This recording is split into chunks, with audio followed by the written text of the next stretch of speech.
Very good afternoon to one and all present here. So I cordially invite everyone to the third session of CII Specialized Training on Patent Research and Analytics, Patent Drafting and Patent Prosecution. So it's my pleasure to introduce the speaker of the day, Dr. Mohan Diwan, a stalwart in the Indian IP arena.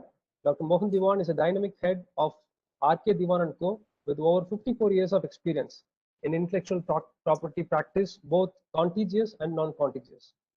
A registered patent and trademark attorney, Dr. Diwan is also an exceptional trial lawyer.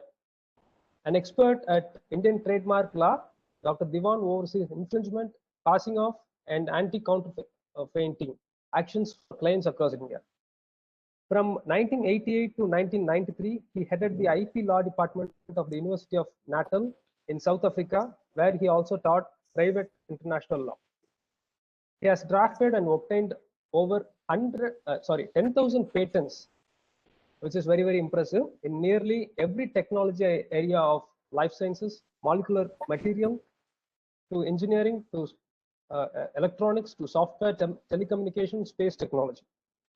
His areas of expertise also including commercialization, including negotiating technology transfers. Frequently invited as speakers at conferences, he is passionate about teaching and conducts training workshops for IP office examiners, judges, corporates, government entities, and academic institutions. So with this wonderful introduction, I'll hand it over to Mr. Dr. Diwan. And previously, I hope everyone would have received about the sharing of details about the PPT and all. It will not be shared because the content is copyrighted. So this is for your kind reference of the participants here. Over to you, Dr. Diwan. Thank you, Rohan. Thank you, Rohan, for that introduction. And I'm indeed extremely honored to be speaking to you guys. And if I'm able to share with you some aspects, of course, this is extremely a short time, but if I'm able to share some of my experiences and some aspects about patent drafting and particularly on patent claims, the most important aspect of patent claims, which, for example,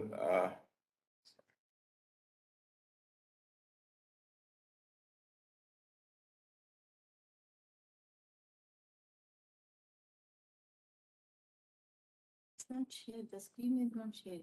I want to share the screen. I need to share the screen.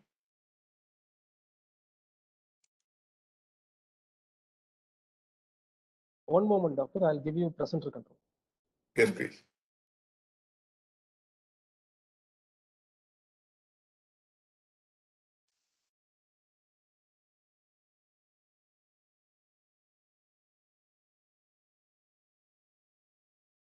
While the presentation rights are going on, it is given to you.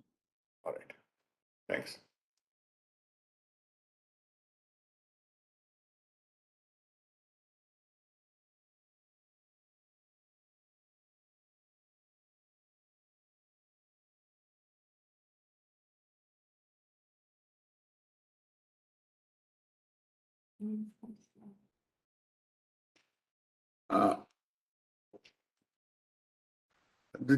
These are the topics that we are going to cover today.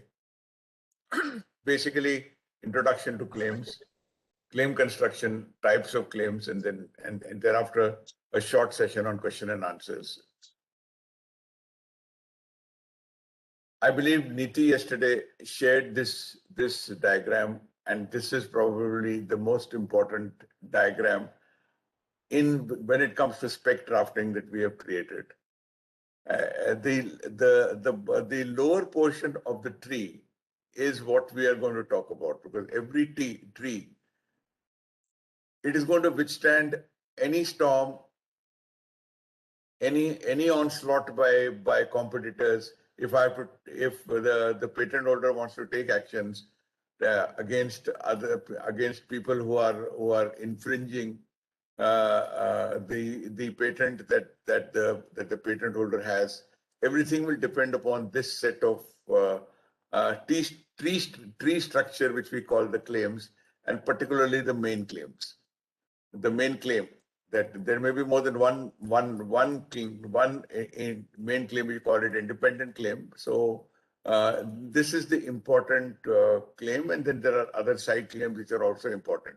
But this is what the session today will be discussing these claims. All right, all the claims that go or are appended to a specification. So remember, the root part of any patent are the set of claims, and the tree will stand. My patent or the patent will stand as long as the claims are strong and robust. Now, for example, here is an example of a granted claim. This is an example of a claim, and of course, in India, see, in different countries they start claims structures very differently. For example, in India they start claims with this structure, a we claim.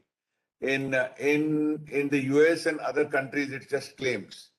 Or in some countries, they say what is claimed is. But in all, there would be this. This is called the introductory part of the claim. Now, before that, once the introductory part is written, then we make out what type of claim it is. Now, in this particular claim here, this particular type we will call it a process claim. So this type of claim is a process claim. Of course, there will be different types of claims, which we'll come to shortly. Now, these claims, what do claims do? I'll come to those claims a little later. But what do claims do? These claims, I'll explain it to you from the next slide. For example, what claims do is, this is the idea. The idea is on this piece of land or ground, or what we call in patent language the field. All right. Now, this idea is what the person, what the patent holder, what the inventor wants to cover in a patent. So what he does is he creates a fence around that idea, around this particular idea on this field. Now, once this fence is created, how is the fence created? By a set of claims. If you see a patent document, you will see at the end of generally at the end, if it is India, in most countries, it is we have a set of claims. For example, in Japan, the claims are in the beginning of the document. So different, different countries have different types of rules, but I will mainly be talking about the Indian set of claims, or claims required in India. Now, for example, the patent holder has come up with these set of claims, and these claims form the fence around that particular field, the idea which is protected under the patent. Now, the person in black, or this cartoon in black, is the person who wants to go on the field. Now, he goes onto the field. If he goes legitimately onto the field, because this is the best route, he has to pay what is called a toll. The toll is nothing else but the license fee. He pays a license fee, and he's able to take this blue path across this field. This is a license fee. So this is a legitimate use of the patent therefore the claims are licensed to this particular gentleman who follows the blue path. The green path is, of course, the long route. The long route is this person can avoid the field altogether by using a different path. He doesn't violate the patent, but it's, of course, a longer path across the field. So it's a longer path. Now, if he does not take the loan, if he does not take a license, he doesn't pay this toll. If he crosses this path, then he's called a trespasser, and we say that the person who's following this red path is a trespasser, and we say in patent language that is referred to as patent infringement. Okay. Now, what are the legal requirements of a claim? There are certain legal requirements. These requirements are by convention. Now, these claims, and they will not be found. These legal requirements are not found in any particular patent act or patent rules, but they have been developed by convention. The claims define the scope of the invention. What is the ambit? What is the scope? How large is the field? What is the field? Where is the field? It describes that particular. That's called the scope. In the previous slide, for example, this field, would the claims define this particular field? So that would be considered as the scope of the claims. All right. Then the requirement is that the claims must relate to, and this is of course India. The claims must relate to a single invention. They can't relate to multiple inventions. That is a requirement of the act. It is prescribed in the act, and it must also be very clear. Yesterday, I think Niti discussed the path with you, the path to the golden tree. That path must be clear and succinct. Succinct means very direct. It mustn't go elsewhere. It mustn't be vague, and finally, it must be fairly based on the matter disclosed in the specification of the patent. Right. Now, what should be how should we draft a claim? Remember, a claim is always a single sentence by convention. This is not found in any particular rule. It's not found in any particular law. But this is now by convention, right from the ancient times. When I say ancient times, I'm saying from Venice, from 1496 onwards. A claim must be drafted in a single sentence and should be clearly worded. Generally, claims start on a fresh page, and these claims are serially numbered according to so that we claim 1, 2, 3, 4. Now, every word in the claim, the important if this part is clearly understood. Whatever word is there in the claim, it must be described in the body of the specification. So the body of the specification is also said to be a dictionary of the subject matter of the claims. Okay, so all words in the claims must be described in the subject matter. Now let's take each of these words. There must when we draft claims, the claims must always be there is always some sort of a balance, and that is the main function of a patent attorney, is to arrive at this particular balance between narrow and broad claims. All right. I mustn't be too broad. So going back to the slide in question, and I will be returning to this slide often.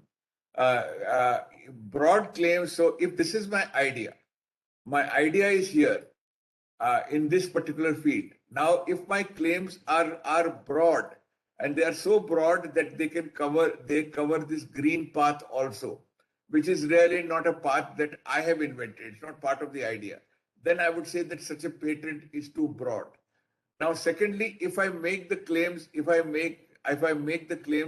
such a manner that it covers only this much from the just covers so that the red path is going out of the claims, then such a set of claims is considered too narrow. Therefore, I must have a set of claims which would cover the red path, but avoid the green path, which is already a known path. Of course, in a more advanced session, I will be able to explain to this. I will be able to explain this concept. So this is what the goal is to be. The goal. This is a word that I have coined. I must be vague. Why should I be precisely vague? This is an oxymoron of two words. precisely and vague. The question is that I don't want to give to my competitor so much information that he is able to manufacture the product very easily. At the same time, so that becomes the aspect of bringing vagueness. At the same time, I must be precise so that my patent officer, the examiner, my controller, my claims are directed to my controller. He understands what I'm talking about. Now, therefore, the less the limitations in the claim, the more likely that it will read on to existing art. Now, so let's look at this aspect of what is called claim construction. How do I construct a claim? We will in a later exercise we'll build some claims together. But let's see what I must do. These are before I start drafting claims. I need to do these three things. I need to identify the invention. What is my invention all about? I then need to identify the my novel features that distinguish my invention from the prior art. And then I need to identify that what is the inventive step that the inventor, as I'm saying this as a patent attorney, but any person who is drafting claims will have to identify what is the inventive step. What is the intellectual or what level of intellect has gone into creating this idea, right? Now remember, claims are attached to the body of the specification, although they're considered as distinct from the body of the specification. They're attached to it.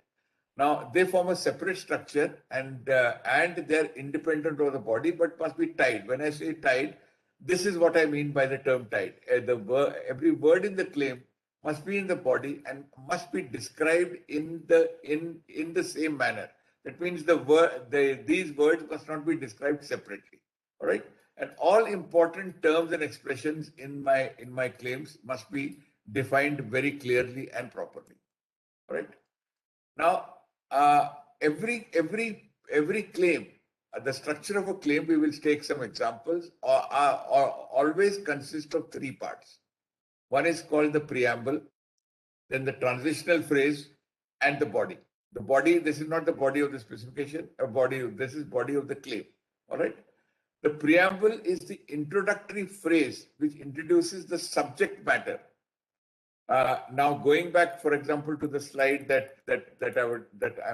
I'll quickly go. This field has to be described.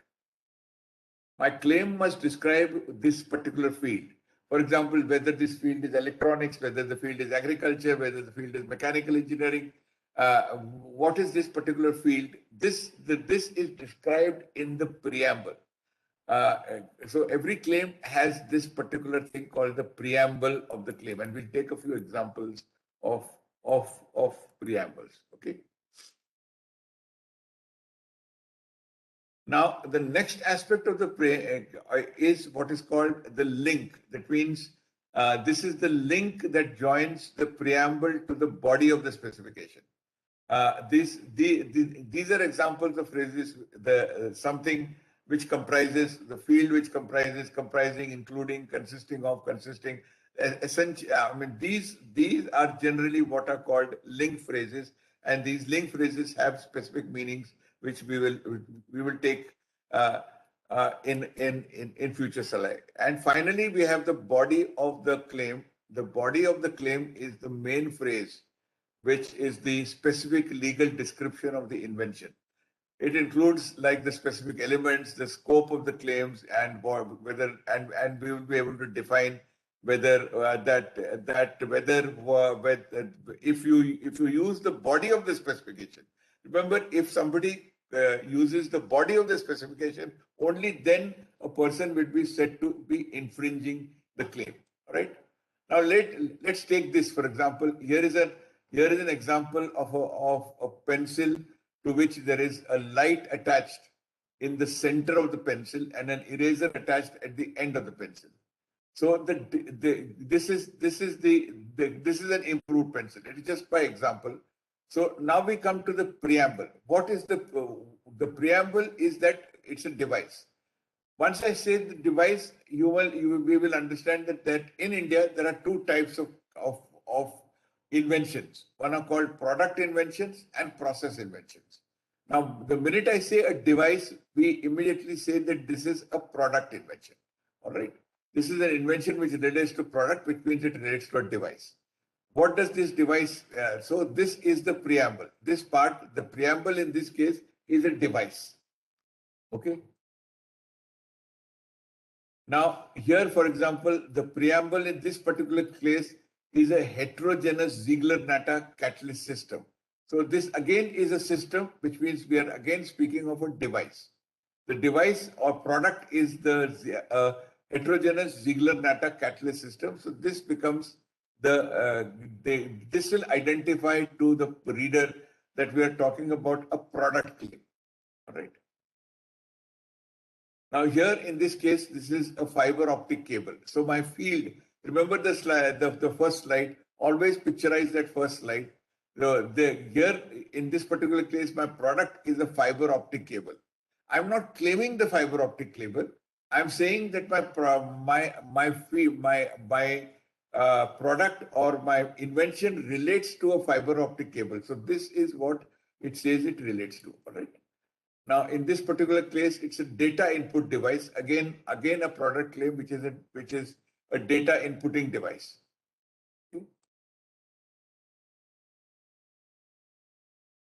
Now there are types of claims, right? I'll just go back to I'll go back to this slide. For example, now here we have a data input device. The word comprising is the transition phase, right? This is the transition phase, or where from my product. Some people call it the transition phrase, but really it's not. I would prefer calling it the transition phase, because it can include a single word, which is comprising. When I use the word comprising, I'll just go back to a few slides back. When I use the word which comprises or comprising or including, I'm saying that my body or my invention can comprise other elements, other parts. Okay, but when I say consisting of, then it means that in a case like this, for example, when I say my device comprises, it can consist of other things. But if I had said a device consisting of, then it can only mean these three things and nothing else.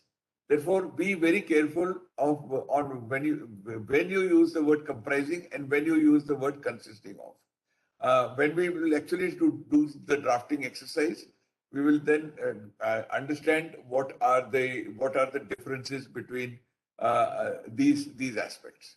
Okay. Now, for example, I'll take an example to a few other claims which I had left in the beginning. For example, here are examples of what we call process claims. For example, here is a process. This is called a process claim. A process for the synthesis of antimony triselenide. This is therefore my field.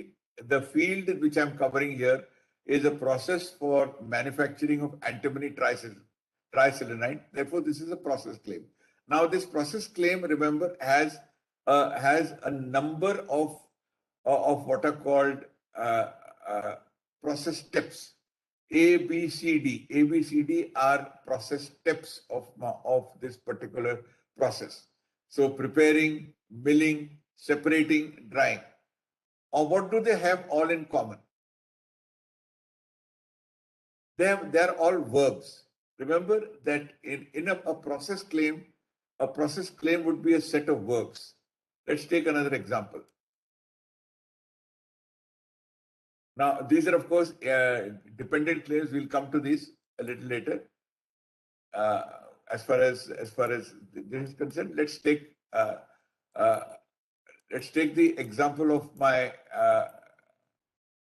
my pencil, for example. Device comprising. Now, this is, we said it's a product claim. It is a pencil, an eraser, and a light. These are all elements. These are considered as elements of the product claim. So a product claim, remember, if this aspect I have been able to explain to you this aspect of claim construction. That is, a product claim must have a series of elements, and a process claim must have a series of verbs. I would have done my job today of this aspect of claim construction, because many people who draft claims falter here. Remember, process claim, if your claim, your field of your invention relates to a process, it must be a series of verbs. And if it is a product claim, it must be a series of elements or nouns. Okay. For example, here it's a pro-catalyst, at least one co-catalyst, at least one hydrocarbon medium, at least one external donor. These are the elements, but remember, they are all nouns. So this is again an example of a product claim with a series of elements. Or the fiber optic cable, at least one bundle, as that said bundle element maintaining and a separation layer. So this becomes a set of product claims, which means product elements. Again, a data input device, an input surface, a sensor, and an evaluator. So these would be the set of elements of this product claim. Now, for example, in my last bullet, I could not have had evaluating the output. Evaluating would have been incorrect because that is not an element for a product claim. All right. Now let's see what are the different types of claims. There are independent claims, dependent claims, omnibus claims, product and process claims. All right.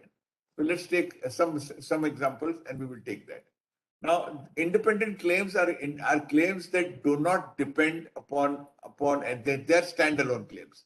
This is like, if I go back to this, an independent claim is the claim which is the main claim of the invention. So if I go back to my tree,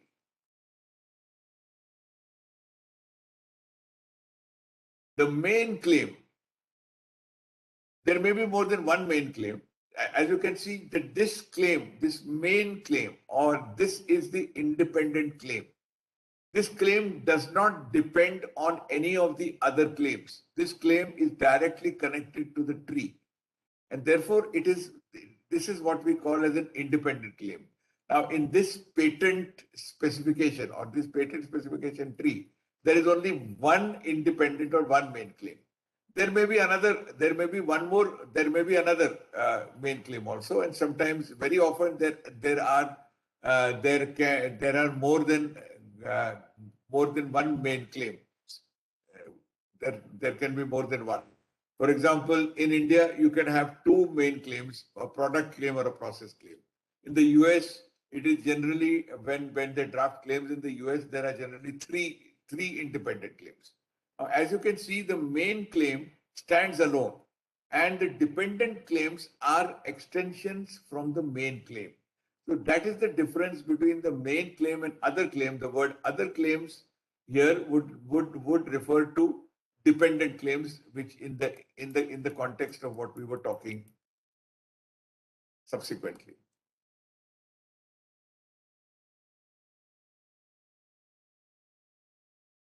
So those other claims were what we call the dependent claims.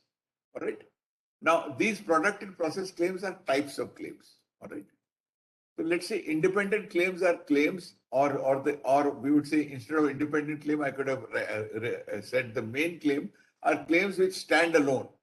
They do not need to read with other claims. They can stand, they can be interpreted, and this generally by convention. This is the first claim of when we draft specifications.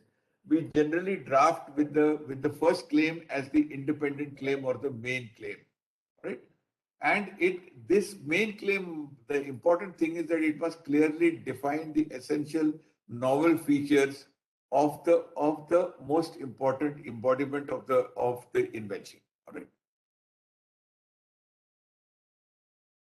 Now here, for example, this was my independent claim which we took earlier. A device comprising a pencil, an eraser attached to one end of the pencil, and a light attached to the proximal center of said pencil, which means somewhere this is what we call proximal center, is what I would call precise vagueness. We are saying center, we are saying proximal center, but I have not defined that it is in the center of the pencil. So this is what we speak. So it is approximately or near the proximal center, that is close to the center. Okay. Now here, for example, is another example of an independent claim, a fire blanket, which has got two. This is again a product claim, a fire blanket comprising a fiberglass blanket having first and second side. There are two sides, and B, bentonite, wherein that bentonite is dispersed throughout the interstices of the offset fiberglass blanket. So between all the spaces, interstices means throughout all the spaces of the fiberglass, I have bentonite. Okay. So this would be an example of an independent claim. All right. Again, in respect of the fiber optic cable, I have at least one bundle which comprises a plurality of buffered optical fibers. There are non-tight buffered optical fibers. Non-tight means they are loosely connected, and a binder element. Then the binder element maintains the plurality of buffered optical fibers in at least one bundle. They maintains the binder element maintains the optical fibers in that bundle. And then there is a separation layer, and finally a cable jacket which contacts at least a portion of said separation layer. Now, so this becomes an example of an independent claim. Your data input device, you have a similar kind of an independent claim. You have an input surface adapted to be locally exposed, then a sensor and an evaluator. These are examples in data communication of a method claim. Now remember method claim. When we said method claim, we said this particular patent has two sets of claims. One is a method claim. This method claim has a set of method steps. This is sending, receiving, and buffering. So these are the verbs which define the process steps of this particular method. And then you have an apparatus claim, which means a transmitter, a receiver, and a buffer. So this becomes the set. This becomes my elements of what is called my apparatus claim or my product claim. All right.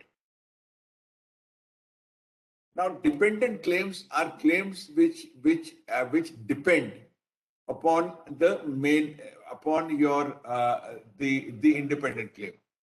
Again, I'll go back a little bit.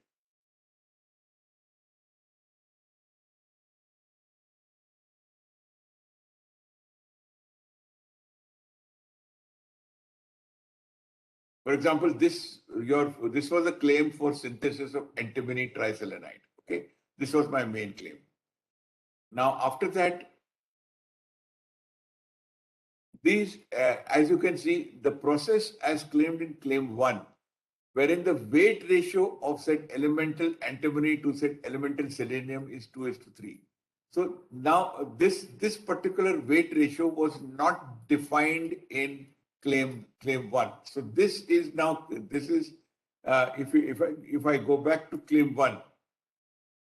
In claim 1, I would say that my preparing a slurry. So my first step said that I prepared a slurry containing elemental antimony and elemental selenium, two chemicals. These chemical elements were mixed together to form a slurry. Now, here we didn't say what were the quantities of the element of the elemental antimony and the elemental selenium. In claim 2, I have now defined that for a good product, for a good antimony triselenide to be produced, the weight ratio of elemental antimony to elemental selenium should be 2:3. So this becomes what is called the dependent claim. Now, why this becomes important is that this I must give my best method. A best method must be described in my dependent claim. So now here I am now saying that for coming up with a proper antimony triselenide, I must a good quality antimony triselenide. The weight ratios in that slurry of claim 1, in this slurry of claim 1, my weight ratio should have been 2:3. Now here the next type of claim is claim 3 is again a process claim. In claim 1, I said that my slurry contained these three types of materials. One is elemental antimony, elemental selenium, and a process control agent. Okay. Remember, ladies and gentlemen, this is a granted claim. This patent these claims went through the patent office and was granted recently as patent number 362089 at the Indian Patent Office. This is a patent specification drafted by us, drafted by me specifically. Okay. Now here, if you can see that this the slurry had in claim 1 had three components: elemental antimony, elemental selenium, and process control agent. Now in the dependent claim 2, I have defined what my process control agents can be. They can be selected from toluene, methanol, ethanol, propanol, and stearic acid. So these are the examples of process control agents, which means agents that control the direction of the process. All right. So this becomes a sort of another type of claim. This is called a Marcus structure claim. You don't have to remember this particular word, but this is called a Marcus structure claim, where I am able to give this kind of examples to the patent reader that my process control agent in my slurry can be any one of these compounds. All right. Now take the next. The next is that in my next step, I'm milling my slurry in a ball mill. Right. Now the ball mill is a is what is called a precisely vague term. It's a ball mill, but it is still a precisely vague term. Now in claim 2, I have created a dependent claim which says that when it said ball mill comprises a milling vessel, I've defined my ball mill to comprise a milling vessel having an inner lining of hardened steel and milling balls. So which means the ball mill has milling balls, where it said milling vessel and said milling balls are made of tungsten carbide. So here I have precisely defined what is my ball, what is the construction of my ball mill. That has been defined as far as. So this is a dependent mill, which a dependent claim which defines what my ball mill is. And the last aspect is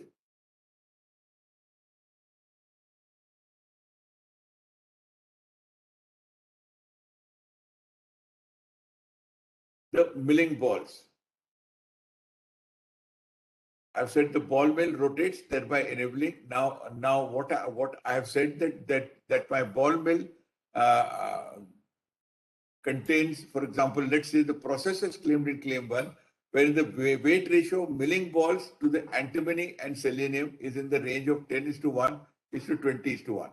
So this is where I speak of the content of my milling balls, which are there in the ball mill, and the quantity of milling balls to the antimony and selenium, the weight ratio of that is 10:1, which means essentially that there will be a much larger number of milling balls than there is antimony and selenium. So this is how, ladies and gentlemen, we have what is called a set of dependent claims, right?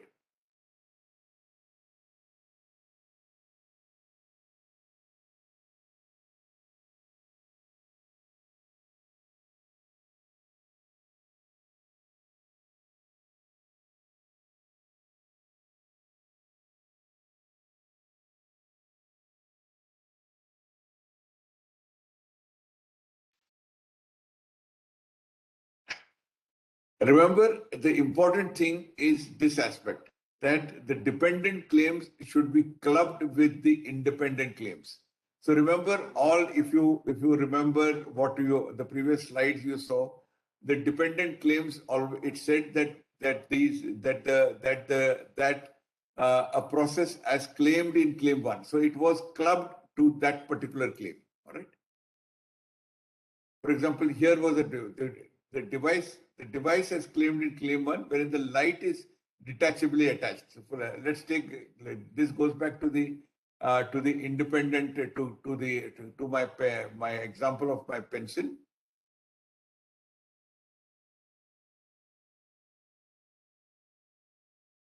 Yeah, this was my independent claim, or my claim is speak of pencil, an eraser, and a light attached to the proximal center of the pencil. Now let's take this. This is claim 1. It is not dependent on anything else. But now we will have a feature of the light in this particular dependent claim. Here what we say is the device as claimed in claim 1, wherein the light is detachably attached to the pencil, which means I can attach or detach the light at the center of the pencil, which means there is a button, or there is some sort of an element by which I can fix this light to the center of the pencil. Then here is another example of a dependent claim, which is dependent now on claim 2, wherein the device further comprises a pencil lead release button attached to the pencil. So there is a pencil now. I define the pencil to be a pencil which has a pencil lead release button. Now this is dependent on claim 2, wherein here there is so all elements previously which were there in the claim, along with the pencil lead release button, would become part of this particular claim, which is referred to as claim 2. All right. Now again, for example, take your your bentonite and fiberglass blanket claim. The fiber blanket of claim 1, wherein the bentonite is I'm defining the bentonite to be sodium bentonite. There are different types of bentonites. So in this particular case, I'm saying that the bentonite that I'm using is sodium bentonite.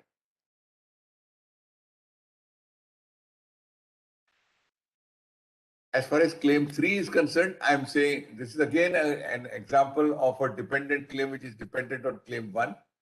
I'm saying that this is the first layer, that it has a first layer and a second layer, which means my blanket has got 2 layers, and I'm defining the layers.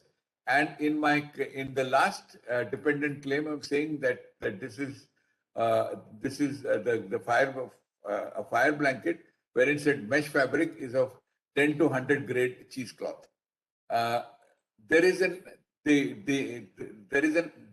now this would be typically considered as as something that is wrong. It has been deliberately put here because we can't. We are speaking of claim 4 and the fire blanket of claim 4. So such a thing would be considered an illegal part of claim drafting. So here, for example, we'll have to say this will have to be the instead of claim 4, this should have read as claim 3. This was deliberately put because these kind of errors happen very often before the patent office, and these are errors that need to be avoided or must be avoided. Okay? Another example of a dependent claim, the fiber optic cable according to claim 1, which has binder elements being one binder thread encircling. What is the binder element? In this particular case, I've defined the binder element to be a binder thread which encircles the optical fibers. Right? So therefore, for example, now again, claim 3 is on the which describes the binder thread. So here we said that the binder element is the binder thread. In claim 3, we say that the binder thread comprises what types of threads. So these are looper threads or needle threads that cooperate to encircle the optical fibers. Right. Again, say a simple example of this, it would be a method as claimed in claim 1, wherein after the target node, the target node receives this would be an example of what happens afterwards. This is a claim which is called a dependent claim subsequent to what happens afterwards. Now another way of writing that same thing is the method as claimed in claim 1 further comprising, which means it can further comprise further steps. And what are the further steps here? Holding and ordering. These are the further steps that were there in this particular method claim, right? Now, omnibus claims are claims. Now, these claims used to be there. If you look at old specifications, there used to be generally claims with reference to drawings and in old specifications, I'm saying specifications prior to in the 90s and 70s. We used to draft claims, and at the end of the claims, we used to keep what are called omnibus claims. Claims which are claims. Now, these claims are no longer allowed by the Indian Patent Act, and they should preferably be avoided. They are allowed, however, in certain other patent systems, such as, for example, I can put it into an Australian innovation patent. I can put it in different aspects of in some other patent jurisdictions. Right? These are examples of omnibus claims, where as described herein with reference to the accompanying drawing, or as substantially described herein with reference to the accompanying examples. These would be examples of what are called omnibus claims. Okay? They are no longer allowed at the Indian Patent Office, but they are allowed in some other jurisdictions.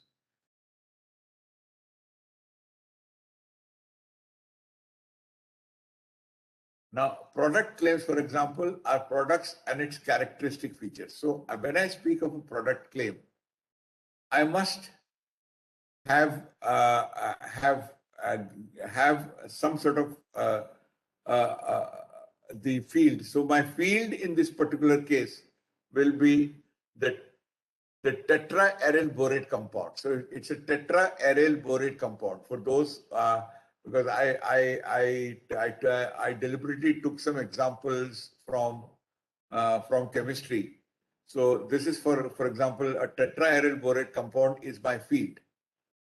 I'm not claiming the tetra-aryl borate compound, but I'm claiming a type of a tetra-aryl borate compound, wherein B is the boron atom, and Ar2. These are the elements of the compound. So which means I've given the chemical structure, and these claims. This is the kind of claim that I would I would give by way of what is called a structural chemical claim. And this this refers to a chemical compound, which is what is called a single ingredient compound. And in India, this claim, a type of claim like this, is looked upon very critically. It is looked upon very critically, as I believe Niti would have probably covered it in the previous 2 days. Section 3D of the Patents Act in India will looks at a claim like this very, very carefully. Now, I must show that this compound has some sort of either it has some chemical advantage, it has got chemical efficacy, it has got bioactivity, it has something. There is something that is not there in the parent compound. In other tetraaryl borate compounds, I must compare this, and therefore to get such a claim granted, I have to very carefully draft the body of my specification to include very good description to show that this particular compound has what is called clinical efficacy. It has certain technical advantages which other tetraaryl borate compounds do not possess. All right.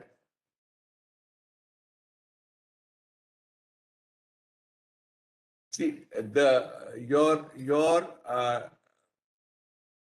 product claims, they're directed only towards a product and its characteristic features.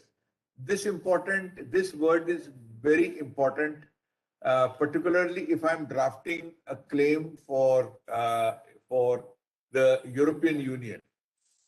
Remember, we said that different claims in different jurisdictions need to be very differently drafted. For example, if I'm drafting a claim for the European Union, I must have what are called characteristic features, and for a claim particularly for the European Union, I will have to say what these characteristic features are. I have to say that, and then my connecting phrase will be none of the ones that we have said. Let's say the previous claims. I'll just go back to some of the previous claims.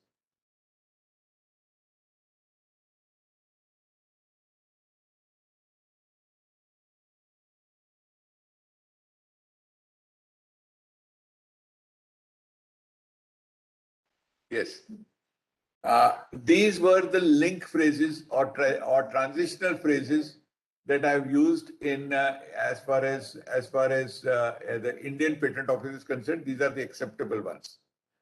If I were in Europe, I would have a very different phrase, and that different phrase should be noted down. Ladies and gentlemen, please note down that phrase, and that is characterized in that. So I must put that characteristic feature in a European style claim, and that's called characterized in that. Okay.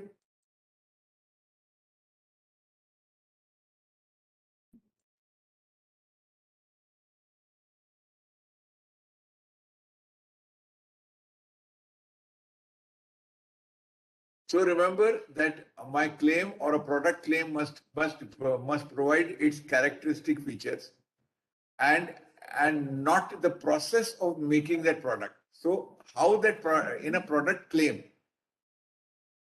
how that product is made is not important. For example, here is a pharmaceutical composition. It must contain the following. So in this case, it contains amorphous rosuvastatin, calcium, the stabilizing additive, the magnesium hydroxide, and at least one pharmaceutically acceptable excipient. How the pharmaceutical composition is made, the product claim, it does not concern itself with. It's not concerned that how that particular this particular product is made. Another example, directed only towards the product and its characteristic features. not to the process of making the product. For example, an apparatus for supporting a camera. Now, this we will call again a type of a product claim. The product can be, for example, either a product, we call it a device, a system, or an apparatus. These are different aspects of what are called product claims. So in this case, this is a product claim which has an apparatus. It has a pivotal mounting, and then there are a plurality of legs. So these are the different aspects of this particular product claim. Right. Here is another example of a product claim. This is a fiber optic cable which has at least one bundle, binder element, a separation layer, and a cable jacket. So these are different aspects of the product. Now, process claims are directed only to the process, and the characteristic features are the process steps. For example, and generally we say comprising the steps of. Each of the steps use verbs. So remember, there are in a process claim, we will have verbs that end with the ing and are directed to the action that is to take place. That the method of process should not be in the past tense. So this is where we don't say for example, I just take an example of what is not to be done. For example, a method of processing lignocellulose.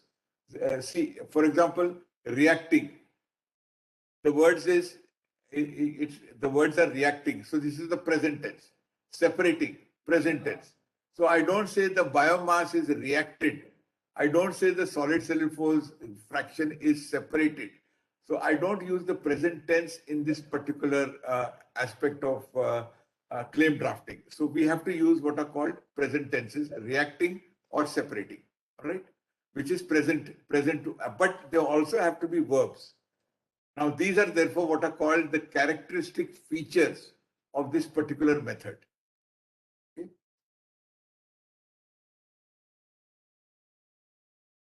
Here is an example of a method claim. Now, these are what are called process claims, which are dependent claims of the previous claims. A method of claim one, whatever the method claim one is, wherein said biomass is pre-treated. So remember, we have to use the present tense and not was pre-treated under acidic, basic, oxidizing, or reducing conditions. So we don't write the past tense. We write the present tense. Then we say that the method of claim 2 further comprising a step of post-treating the cellulose fraction under basic, oxidizing, or reducing conditions, which means further step of post-treating, again present tense. So so remember, method claims, verbs. If this is something that I'm able to tell you or teach you or explain to you, I would have done my job today. That your product claims must have a series of nouns or elements, and my process claims must have a series of process steps or what are called verbs of doing or doing things, or what we call verbs. Here is another example of a method claim in telecommunications. I have highlighted these particular words: sending, receiving, buffering, sending, forwarding, performing, radio link establishment with the target cell of the target node. So here, performing the radio link establishment with the target cell of the target node. So these are all the these are the process steps of this particular method. All right. Now I'll take when you are drafting a claim, these are the steps that you will need to follow, and every claim drafting must follow these 3 steps. First is prepare the broadest claim.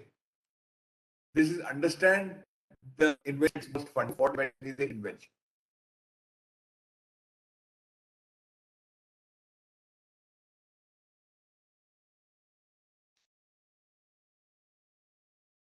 This, for example, is I'm now drafting a product claim. If there are steps, I'm drafting a process claim. All right. So identify which are the the essential steps which have to be protected, and note the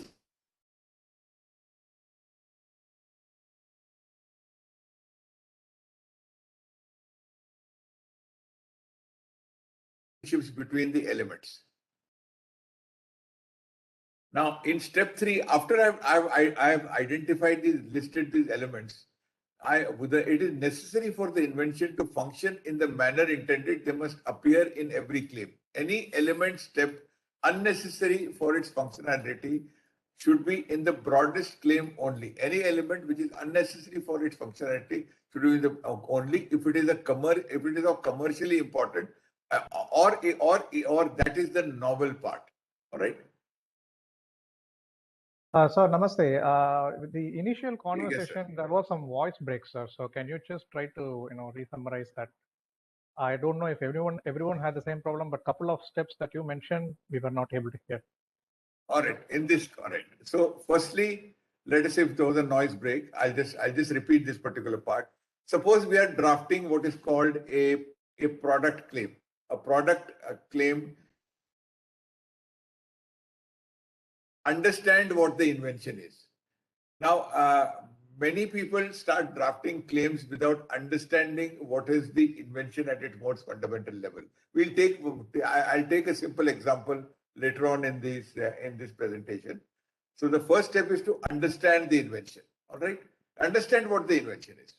Then list all the elements, and we'll take an example how we are going to do that. List all the elements. At the moment, let's look at just a product claim. List all the elements which have to be protected, and note their structural and functional relationships amongst the elements. We will take an example of how to do this. What is the relationship between the two elements? For example, let us say in this example there is this bottle and a cap. The relationship between the bottle and this cap is that the cap can this bottle and shut the mouth of this bottle. That is what we call the functional relationship. Now, the structural relationship, that's called the functional relationship. All right. The function of this cap is to close the mouth of the bottle. All right. That is the functional relationship. How is this done? This is done by providing threads. So what is the structural relationship? That there are threads on the inside of this cap and there are threads on the outside of this mouth. When I screw the cap, structural relationship. I hope everybody has understood the difference between a functional. Function means closing the mouth of this cap, of this bottle. That's called a functional relationship between the cap and this bottle. The structural relationship is how is this structural relationship? There are threads on the inside of this cap and there are threads on the outside of this mouth. When you screw the cap on the mouth, I come up with what is called a structural relationship between the bottle to arrive at the function. What is the function? To close the bottle mouth by virtue of this cap. There is of course a third structure here, which is the frangible ring. The function of the frangible ring is another element in this bottle. The frangible ring is the ring which locks, and this gives the bottle the characteristic of what is called pilfer proofness.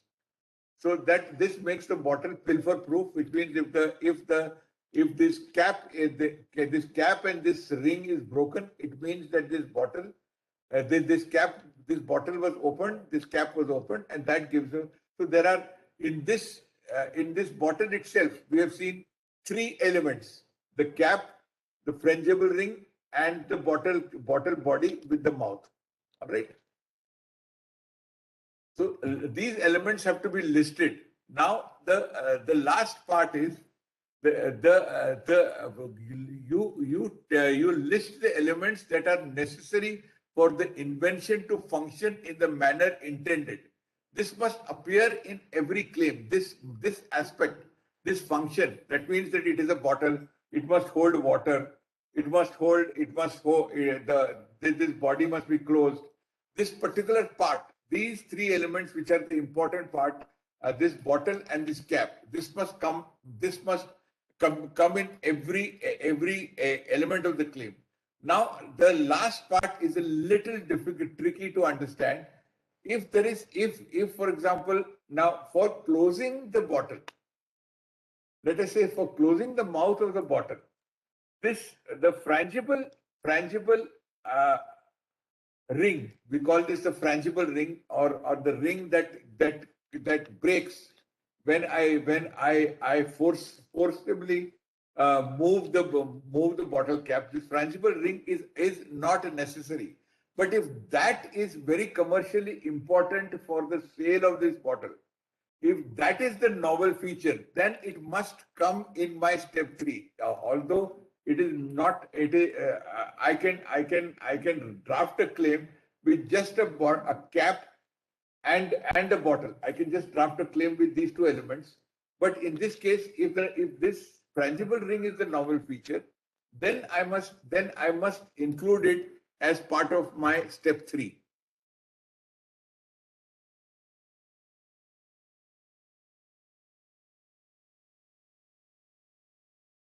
Now, once I have drafted a claim, I must review the claim, what I have drafted. Then remove any words which are absolutely not necessary for its functionality or novelty. Then sanitize the wordage, try to generalize the terminology, and combine claim elements to improve what is called literal infringement. This is a little beyond this particular classroom. It is slightly different, which means how to draft this, how to draft this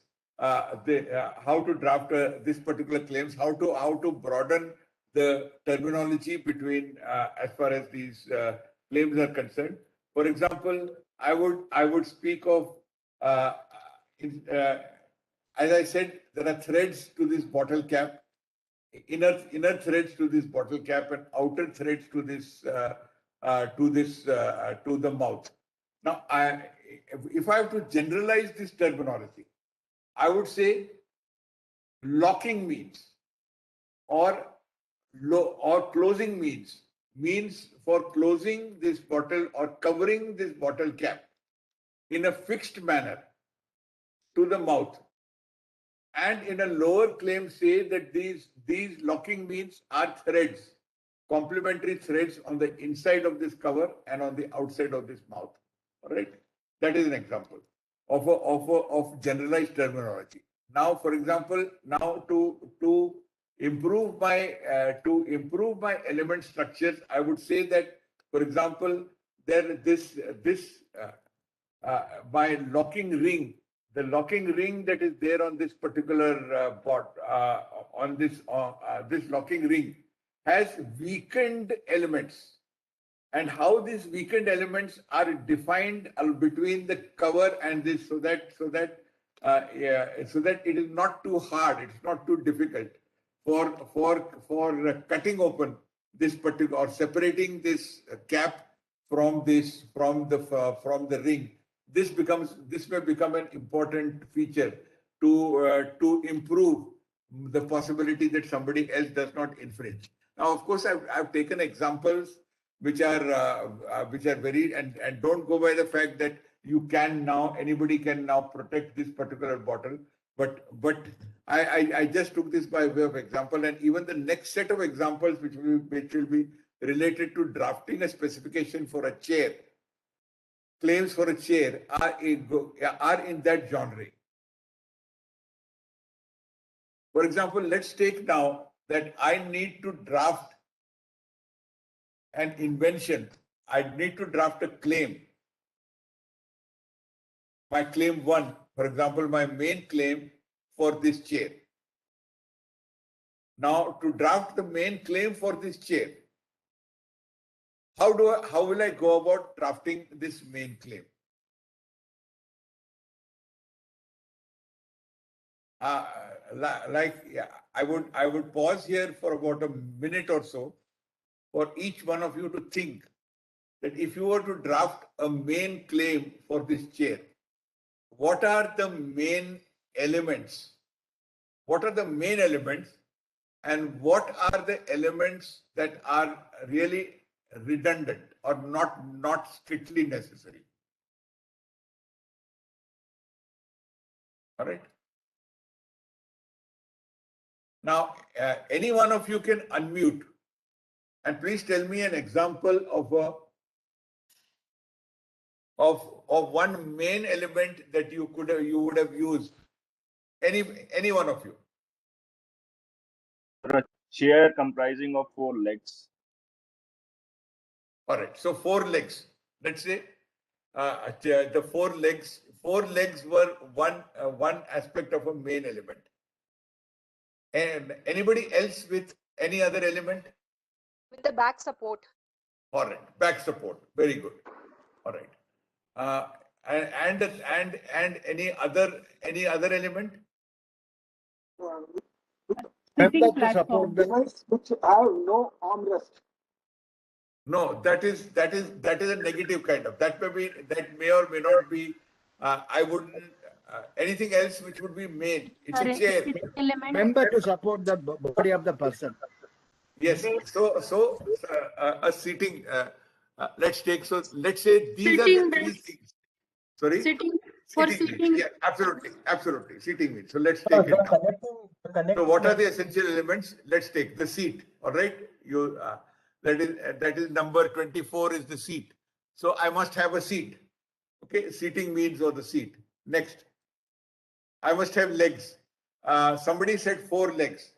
But remember when we are drafting At least 4 claims, legs. Sorry? At least 4 legs, we can say like that. No, I can have 4, but I can I make this chair with 3 legs? Yes, sir, you can. Can I make this chair with 2 legs? No. No. Whatever, but at least legs must be there. Let's take this. Let us accept that there must be legs, some number of legs, not Yes, necessarily 4. At least 3 legs. we can say.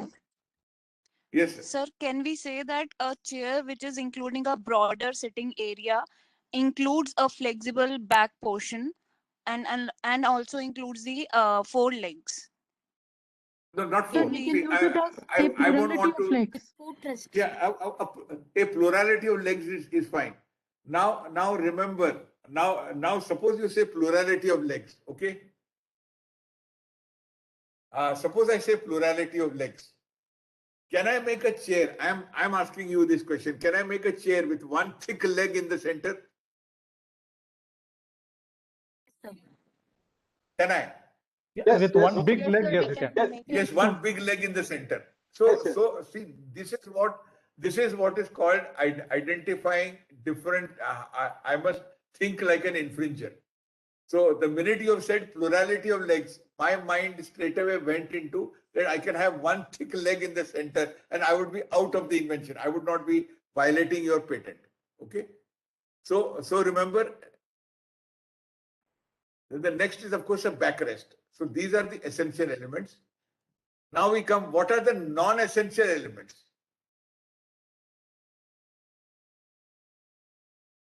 What are the non-essential additional elements? Reference numeral 16. Sir, the connecting member between the 2 legs. Yes. Yeah. And then the grill in the back. Yeah. So whatever these number 16 would be supports. All right. That would be one non-essential. Now the fact that the seat is rectangular That is one of the non-essential features. All right. The fact that these legs are wooden or the whole chair is wooden, non-essential features. The reinforcement bars between the legs, and the backrest with a U shape, non-essential feature. If the seat is, if this, for example, were a piece of cushion, soft, non-essential feature. Okay.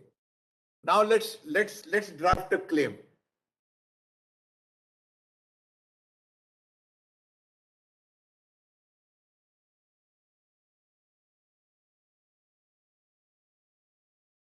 All of you, I've told you that these are the essential features. Let's draft a claim. Any one of you. A chair Apparatus. comprising An apparatus a seat having 4 legs and a fixed seat for enabling the persons to sit comfortably. So now, I mean, see what happened was that you've gone more into the functional part of the claim, which is going more into the you've mixed a method and a product claim. So let's stick to elements. A furniture Try to consisting of.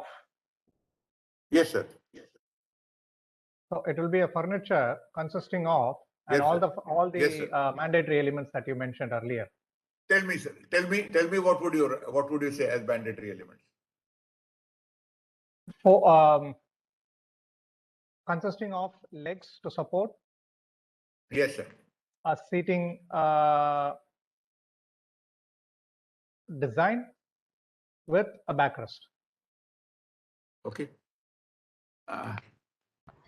We could simply write it as a chair comprising of a seat, Yes. a backrest, Yes. and legs. And legs. Absolutely correct. Okay. So that I would accept that, and then now if we come to that, if we accept that as the main claim, let's say for example in a claim like this where I got this as an example and I took it, a seat, 4 legs, a backrest attached to the seat. This was an example of how this claim was written. Then we came to, then there was what we call dependent claims.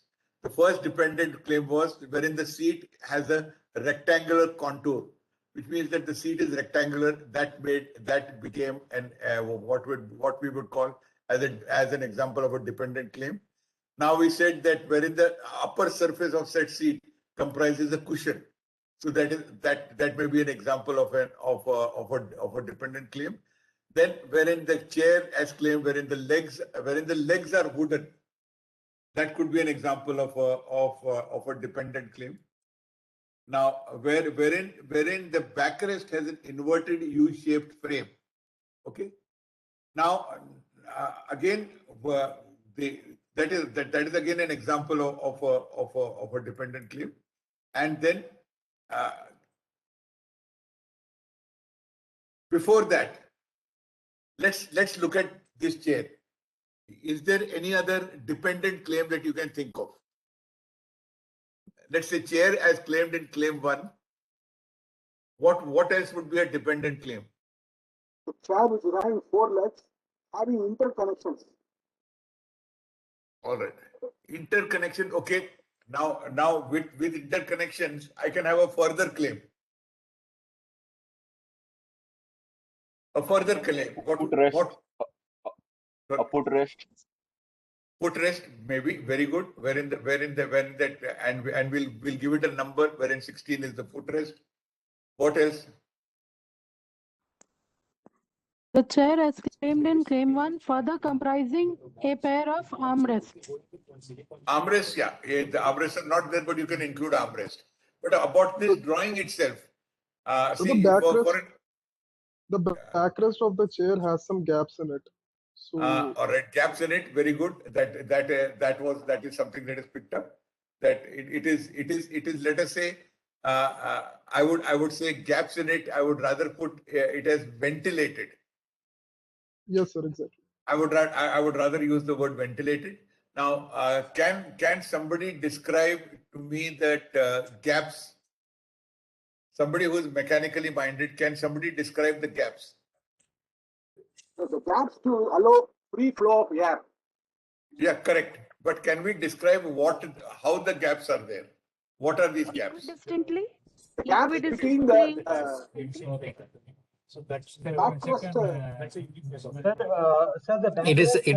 It is evenly placed. Okay, evenly placed. But see the words.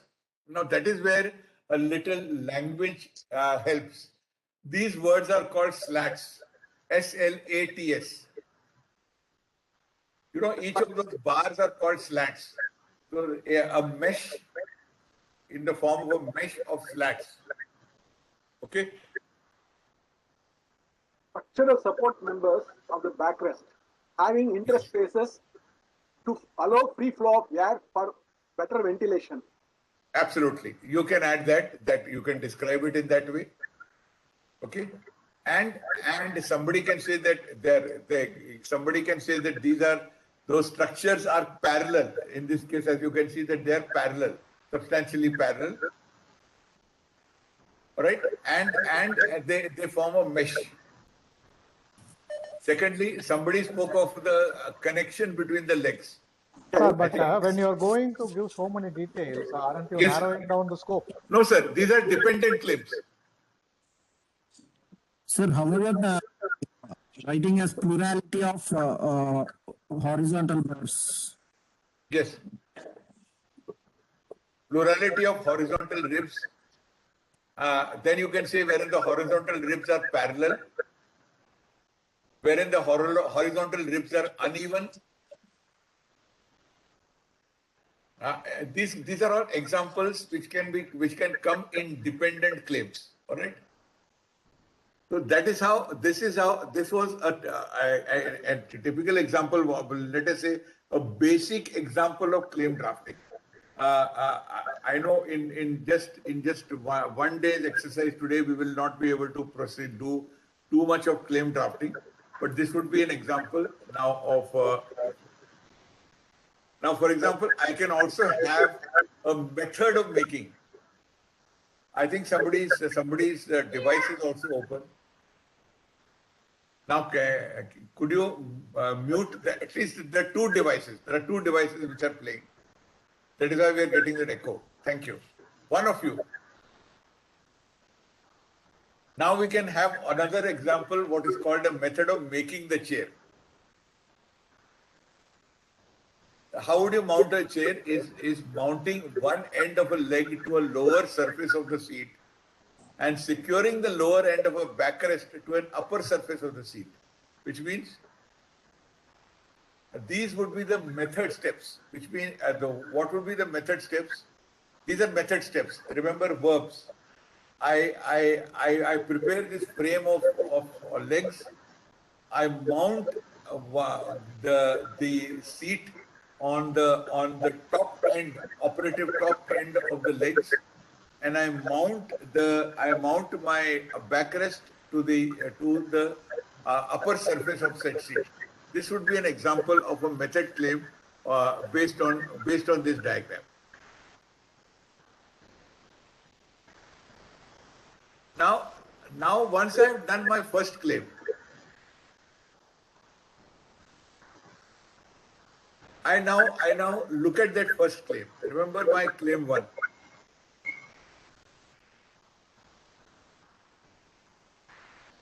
I spoke of a chair comprising a seat, 4 legs, a backrest. All right. This was my first claim which I drafted.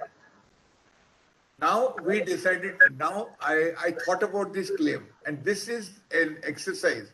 This is a very simple exercise. But all of you who are involved in claim drafting, this is probably the most important step, is to look at your claim, which is being done in this step, sir. In this step. In this step, I have looked at the claim and I have said, Exactly. Can I have less number of legs? Yes. Even what would be the preferred word instead of 4 legs? Anybody? Support. A solid support. At least one leg. Leg/legs. Correct. That's the lady who said at least one leg is absolutely correct. Okay. So this is where. Say it like one or more legs. Sorry, yeah, no. Generally, the patent office is not very happy with writing or. They don't like the word or. Somehow they abhor the word or. But at least one leg would be allowed. Sir, but can we write at least in case of Indian patent application? At least one leg. The word at Yes, least. The word at least. Yeah. At least is perfectly allowed. It is accepted. Or is something that they don't like. But at least one is certainly allowable. Okay. Okay. So now I have a chair. Can you include like this?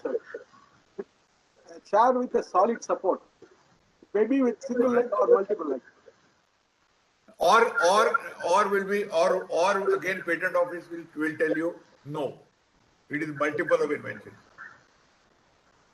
So for at least so many times patent office means object that word at least. At least one leg. Now, if in a lower claim you have said 4 legs, and if you have given an example of a one leg, if you have given an example of one leg, they are not going to object to it.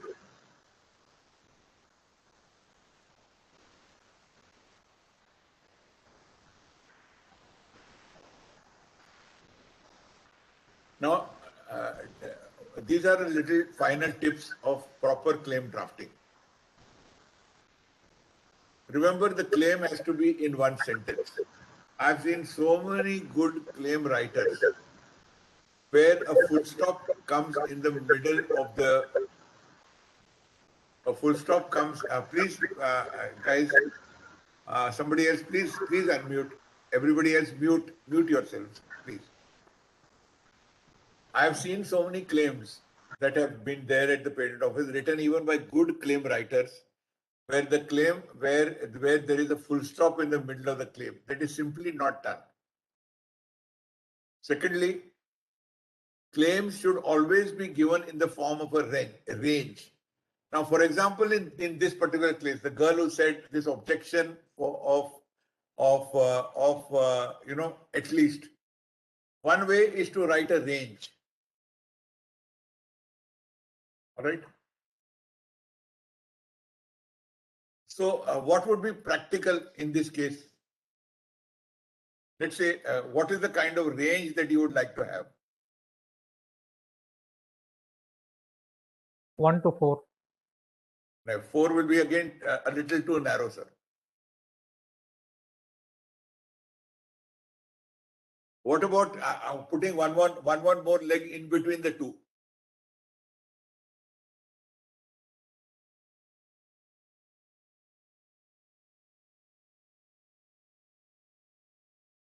Wait. Hello, sir. Can it Sorry? be 2 legs? So Not we can two. I have will say 1 to mentioned then 2 legs. 1 to 12. One or more legs. One or more will not be acceptable. The patent office is or more, they will say. Plurality of But legs. I can say, yeah, plurality of legs would restrict me from that 1. So suppose I write, for example, 1 to 12 legs.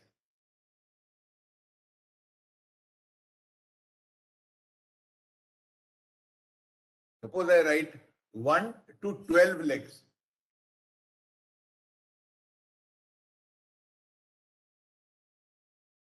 One to Yes, 8 mean is more than 4 feasible. is 1 to not 12 bad. is. I'm sorry, I believe that more than 1 is not going to be of any purpose. Sorry? More than 4 will not be have any purpose. Okay. No, Okay. in this case, at least one is the Here most at this stage, we are just looking at the possibility of. I was just trying to define what is called a range. I need the patent office at least sometimes. See, most examiners allow the word at least, but some examples say no. Instead of at least, don't write the word at least. Give a range. So if I were to do that, I would say 1 to whatever you are comfortable with. All right. Sir, how about saying at least one placed equidistantly from each other? Yeah, that I'll put it in a lower down claim, sir. I can put it in a claim which is a claim which is slightly at a a dependent claim wherein the legs are wherein it contains a plurality of legs which are equidistant from one another. That would be a possibility. Now remember, in a product claim, I must start with the noun. Process claim, I must start with the verb. These are the second tip that extremely important tip. If just these two last elements of this particular claim drafting exercise of today, you remember, my whole purpose of coming here would be worth it, sir. Now remember, these are words in claims. This is a chart of words in claims that must be avoided totally. Exceptional, very good, better, excellent, all kinds of adjectives: greater, better, large, smaller. So suppose I ask you a question, where is your head, sir? Anybody can answer that question? Attached to my body. Excellent. On the Any top other of the way? neck.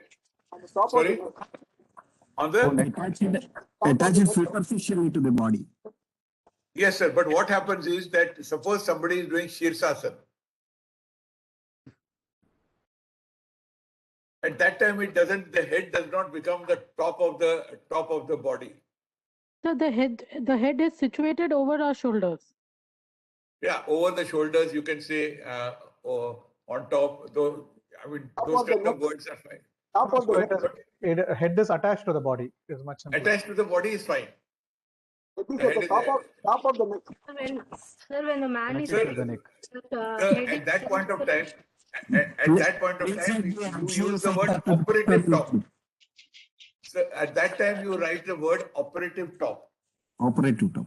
The word to write is the operative top. So which means in the normal standing position, when the man is in a standing position, or the woman or the person is in a standing position, the head is on the top of the neck.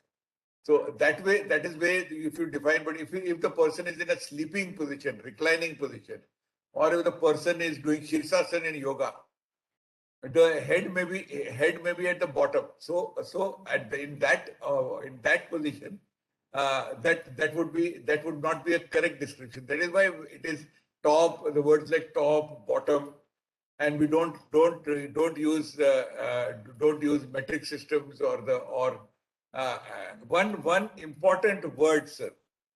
Ladies and gentlemen, one important word which we use very unconsciously, and that is because we have learned that in school or whatever, and it's of common parlance, is the last word, which is the word weight.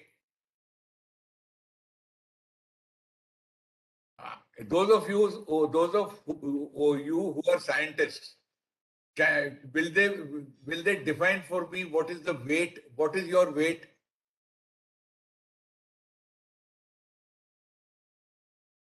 What is your weight?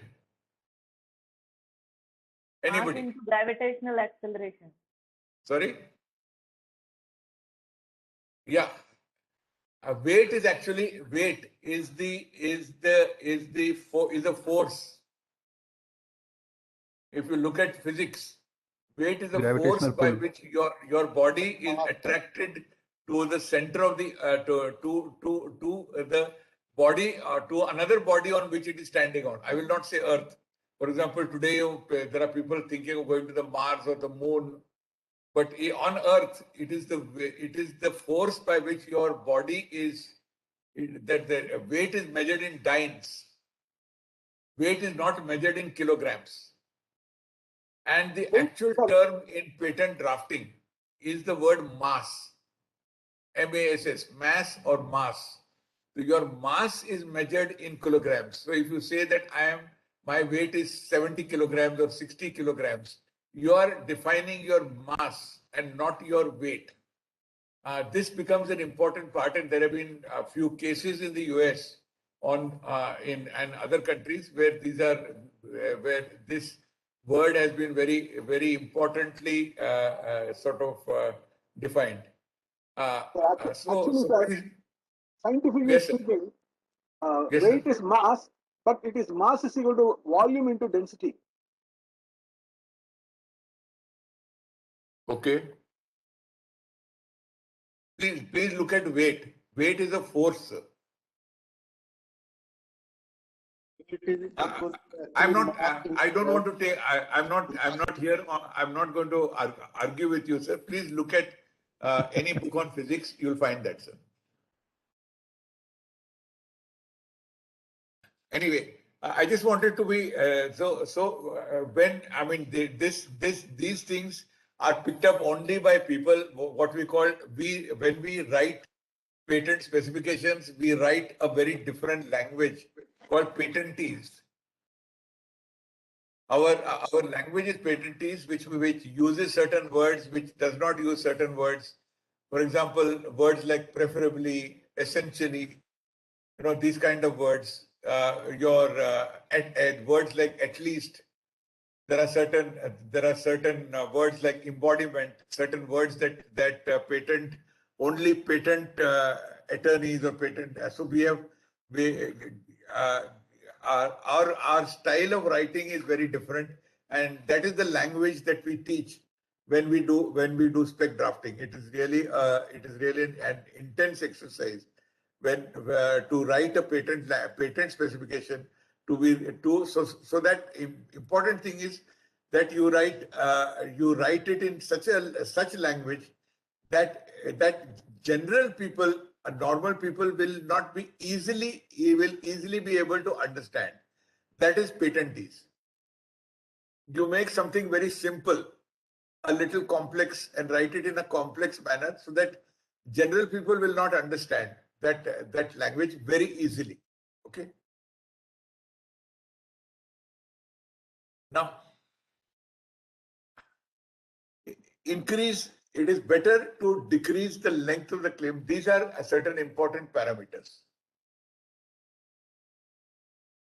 Remember the preamble term, the first word that you used, a pencil, that was not a claim limitation. Write a large number of claims, as many number of claims as you can. Write short claims. Increase the length of the specification. Write as much as you can about your invention. And see that your prosecution history of that means at the patent office, the patent gets granted as soon as possible. That's called limiting prosecution history. Now, guys, if there are any questions, I'd be glad to answer them. We have a few minutes. Sir, I have a question for you. Yes, sir, what is the difference between a device claim, an apparatus claim, and a system claim, especially in telecommunication or AI or IoT related inventions? Absolutely. Very good question, ma'am. What's your name? Ma'am, sir, this is Swati Chaudhary, sir. Swati Chaudhary. All right, Swati. Swati, now, for example, when there is a single piece of product, let's say this mouse, okay, the mouse that is there, or this teacup that is there, a single piece of article. I would rather call it a device. That is what I would call a device. And I would say a device is a single piece. So it may have many elements inside it, but it is a single piece. All right. Now come to the word apparatus. When there are multiple devices that are connected to each other, let's say either in a wired configuration or a wireless configuration, when there are different devices that are joined to each other to make something unique, I would call that an apparatus. For example, I would say a magnetic resonance imaging. Have you heard of MRI? A magnetic resonance imaging apparatus. It has multiple devices that are placed in a single room, and then these multiple devices work together. So at that point of time, I would call it an apparatus. I would not call it a device. I would call it an apparatus because there are multiple devices. So an apparatus is multiple devices, but generally close to each other and working in combination. They may or may not be connected in a wired fashion. They may be wirelessly connected, but nevertheless they are connected to each other in a single establishment.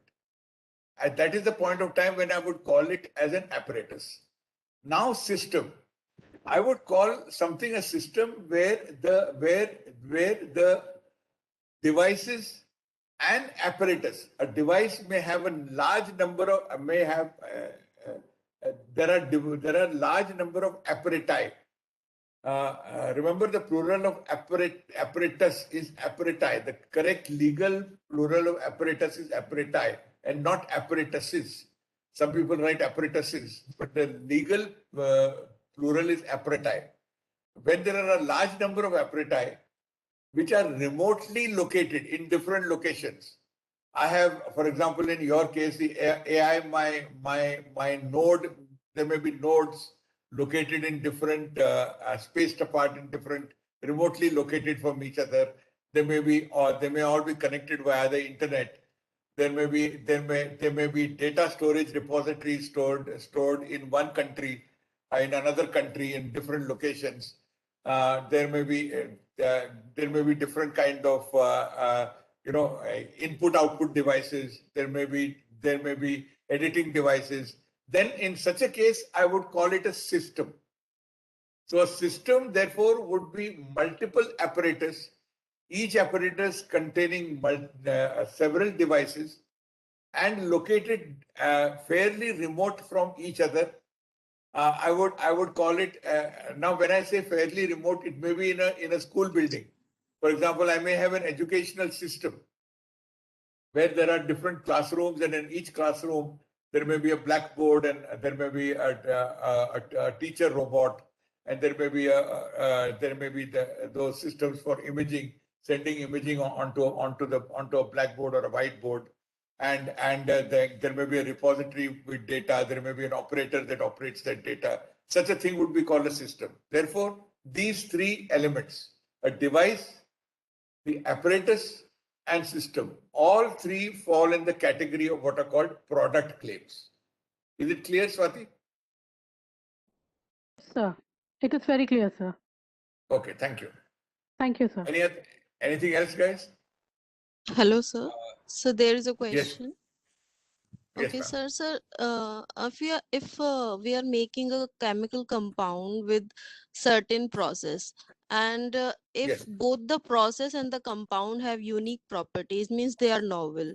So do we Yes, ma'am. give preference to process or the product, or each of the claim is equally important?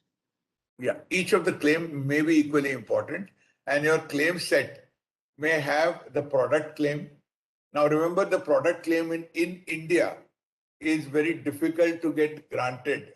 I mean, the product claim may be very difficult because I need to prove that that product is, not only is it new, I have to prove also that my product is efficacious, that there is some efficacy in my product.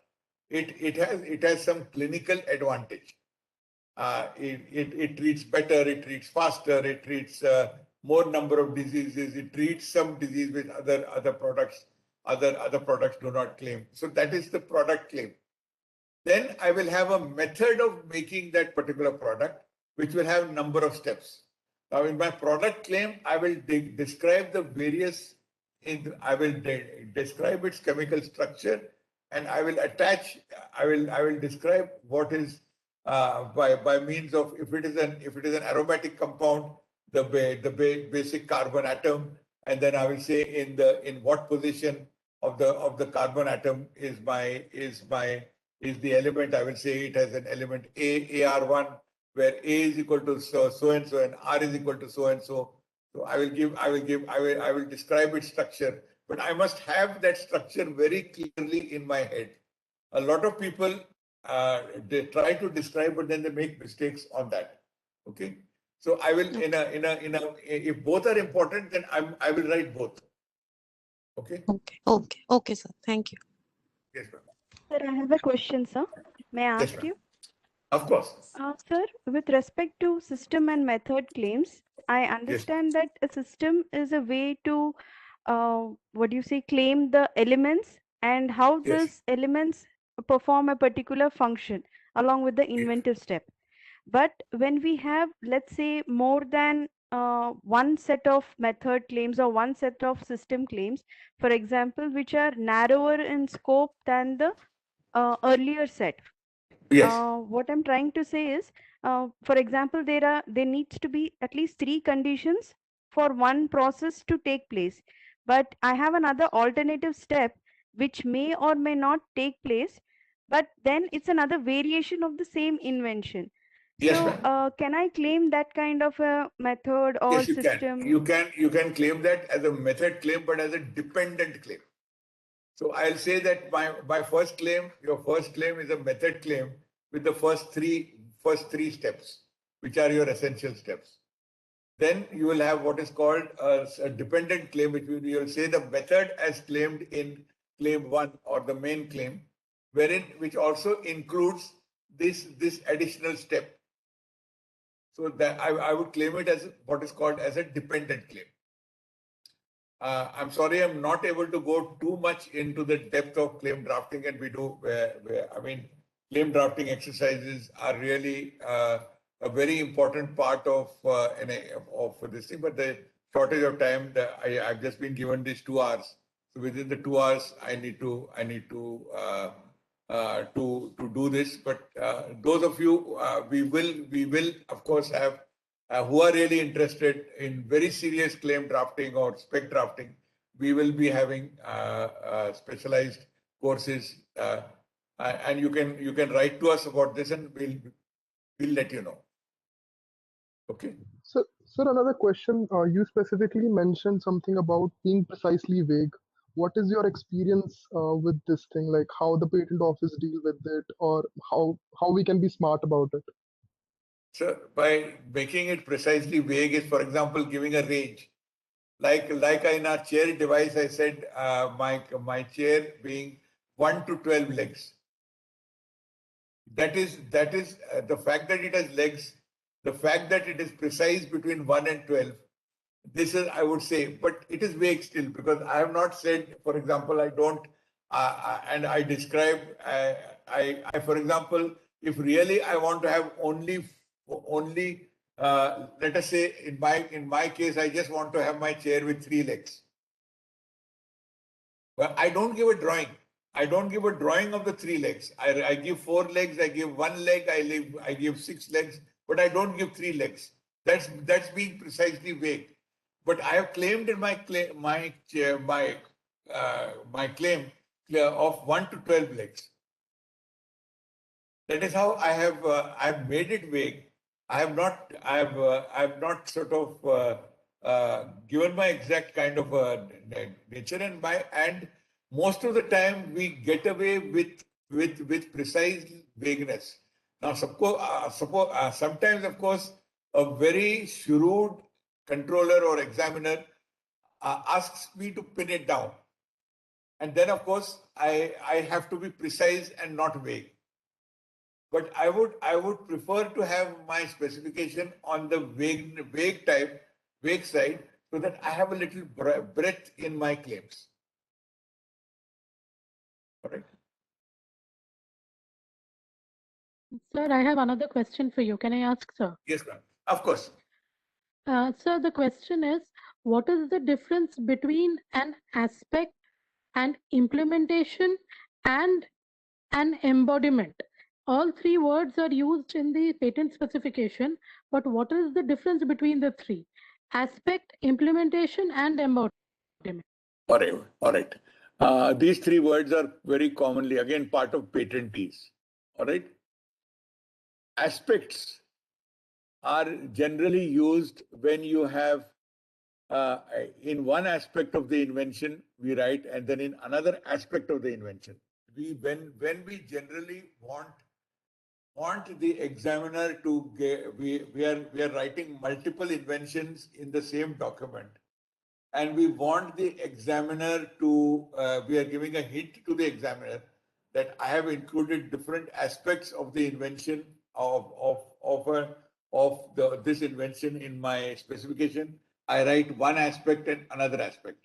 So, for example, in one aspect, my vehicle is a petrol engine. In another aspect, my invention will relate to an electrical engine. In a third aspect, my invention will be related to a hybrid engine. These are three different aspects, and I'm urging although I've included all three in the same document, it really is a hint to the patent controller that please, if you want, you are quite welcome to divide this so that I file what are called divisional patent applications subsequently. But I don't have the money now to file three patent applications today. But I may have it at a later date at the time of at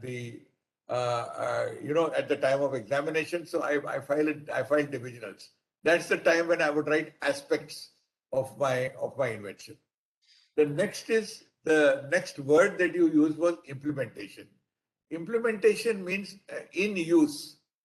Implementation is nothing else that in the process of implementing my invention, how I would use that particular invention, that is called implementation. All right. Embodiment means, for example, let's take the case of that pencil. In one embodiment, in one embodiment, the light is fixed to the center of the pencil. It's a fixed. That is one embodiment. One embodiment means in one structural construction. In one embodiment, it is fixed to the center of the pencil. In another embodiment, the light is detachable from the center from the body of the pencil. So these are called embodiments. Different embodiments, different structures, different ways of using these devices, different ways of configuring. That's another word that is commonly used nowadays. Configuring the devices or articles in different embodiments. All right. Good evening, sir. Sir, one small clarification in this regard, sir. So yes, then, if my specification has a method claim, a device claim, an apparatus claim, and also a system claim, in that case, sir, I will write them as different aspects, different implementations, or different embodiments. Different aspects. Okay, sir. There would be different aspects, because remember, if you are going to write a method claim, so you will say that in accordance with one aspect of the invention, there is provided a method for doing whatever. Then in accordance with one particular aspect, I have a system claim. My system claim would be a large number of apparatus. So you can go outside in. That's called going. If I start with a system claim, I'm going from the outside, which means from the universe, I'm going down to the planet. If I go from the inside out, I would first have a claim for the device. I would say I have a computer device which is then my computer device is connected with the internet to other devices. That becomes a system claim. So I have a device claim which is my computer. My system claim would be multiple devices connected via the internet to each other. So that is a different aspect of the invention. All right. Hello, I have a question. Sir, I have a Yes, question. ma'am. So what is a two-part claim structure? Your two-part claim structure is typically what we call as a European claim, where in the beginning part, this two-part claim structure is typically, if I were to draft a claim for the European Union or for the EPO, I would draft it in a two-part claim structure, and many examiners at the Indian Patent Office are now trained in the two-part claim structure. They're very happy with the two-part claim structure. In the two-part claim structure, in the body of the claim, remember there are three parts: the opening phase or the preamble, the transitional phrase, and the last part, which is called the body. My body has two parts. The two parts is the top part or the first half of the body will have what something that I am not claiming as my, it is essential to my claim, to my device or my method. It is essential, but it is not the novel feature. And my lower part characterized in that. So I'll say that a method having these steps characterized in that. I then write down my second part, which is my novel part. So, or my apparatus, which has this device A, device B, device C, device D. Characterized in that, the apparatus also includes this following adaptation or configuration, which makes it new. So, so that is called a two-part claim structure. Okay. Hello, sir. Yeah. Hello, sir. I have a Yes. question regarding divisional filing. Yes, So, ma'am. as you have said that if we mention different aspects in the specification, and it is a hint to the examiner that we may want to file different divisionals at some Yes, ma'am. point of time. So, can Yes, we? ma'am. So, what is your advice, sir? Can we file? Should we file divisional in the beginning itself if we already know that there are different inventions to limit the prosecution, as you have also mentioned, in order to, yeah. So, what will be your advice? Yes, sir. Yeah, in a case like this, why do we not file these applications in the beginning? Why would you think that we don't file? Sir, in order to save the money, so if we can just play around and yeah, that is the So thing. yeah, you got the answer, no? Yeah, the Yes, answer sir. is that the applicant very often doesn't have the money to support the filing of multiple applications. So what we do at that time is we file a single application, but with different aspects. Okay. And now by the time the prosecution stage comes, which is sometimes 2 or 3 years from now, at that point of time, the applicant may have the money or may not have the money. So if he doesn't have the money, then we will tell the applicant that please restrict it to whatever is your main invention after 3 years. If he does have the money, we will then file divisionals and cover all the other aspects. We will cover them in separate divisional applications. As you know, Section 16 of the Patents Act. But for that, you must have independent set of claims. The claims have to be, when you are doing that, remember the claims have to be so drafted that there are distinct claims in your distinct set for each aspect, must be separately claimed separately. Okay. They must be claimed, method claims, product claims, they must be claimed properly in your claim set. Only then can you file divisionals. So you can't file a divisional without those claims in India. In the US or in Europe, you can. India, you cannot. Sure, Okay. sir. Thank Last you so two much. questions today. See, last two questions today. Sir, in respect of this divisional application that you were talking about, sir, then Yes, Shalaka. Yeah. Tell me. Can you throw some light on punctuation punctuation in claim drafting? Like when we draft any product claim in mechanical, so we have to include all the components and subcomponents. So can you guide me in that? Okay. See, when there are multiple components, for example, when you say that my engine can be any engine selected from petrol, diesel, gas, all right, and electric and hybrid. Between each of these words, you will put a comma. Right. Yeah. All right. So there will have to be a comma. That is the punctuation, Shalaka. All right. But at the end of that, engine claim, you will put a semicolon. Semicolon. Okay. And at the end of the claim, right at the end of the claim, you will have the last element of the claim. You will put a semicolon and the last punctuation will be full stop. So in your claim, these are the three punctuations that you use. Full stop, firstly comma. Commas are for single elements within each bullet of the claim. We call it a bullet of the claim. In each bullet, you will put commas. Yeah. At the end of a bullet, you will put a semicolon. Yeah. And at the end of the claim, you will put a full stop, Shalaka. Okay. And this is mandatory. Yeah. And what will put after comprising? Sorry, after comprising, generally I would put what is called a full colon, 2 dots.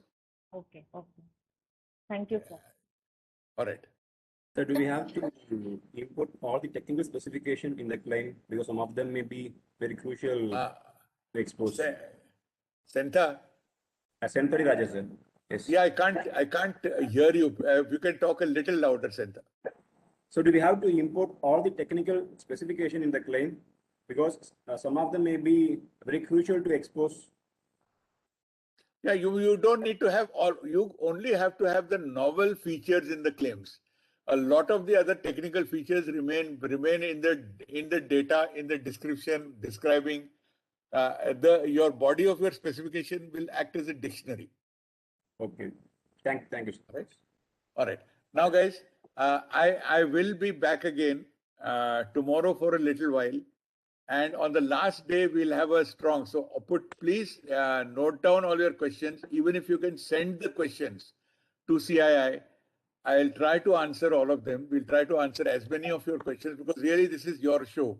This is your program. So whatever you guys, if you have any questions in mind or anything, please even write them down, send them across to us.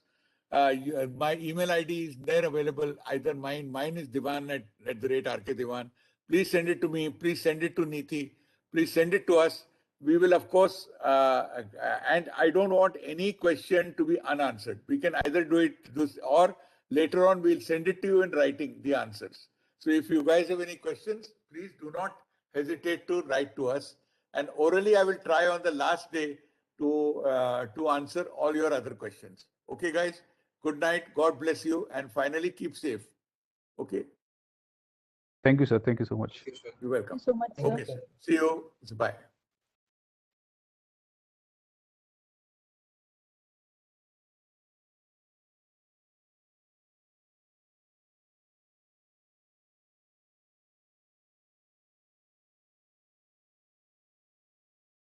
Rani, Vansha?